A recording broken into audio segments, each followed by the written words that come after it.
имавме примери на злоупотреба на таа одредба во Законот за енергетика на страна на општините. Тоа го направија за жал и одредени цркви и џами, но секако дека и одредени компании. И не зборуваме тука за мали компании, зборуваме за големи компании кои вработуваат по 600, 700, 800 граѓани на нашата држава, имат ланци на маркети,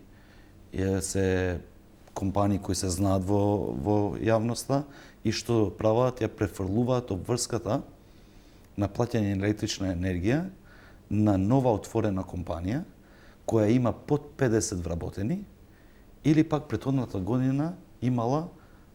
приходи помали од 2 милиони евра. Зошто го прават тоа? Заради тоа што во Законот за енергетика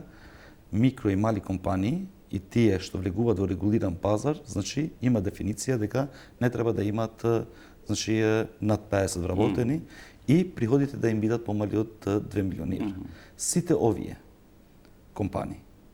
кои го направиле тоа, сите имаат над 50 вработени и приходите им биле над 2 милиони евра претходната година, но со отварање на нова фирма, каде што ги нема тие вработени запишани и немат никакви приходи пошто е нова фирма, има само влог на отварање на фирмата, на таков начин сака да го изигра системот, но сега со блок тарифите, со новиот тарифен модел, тоа не би можело да се направи од страна на тие одредени фирми,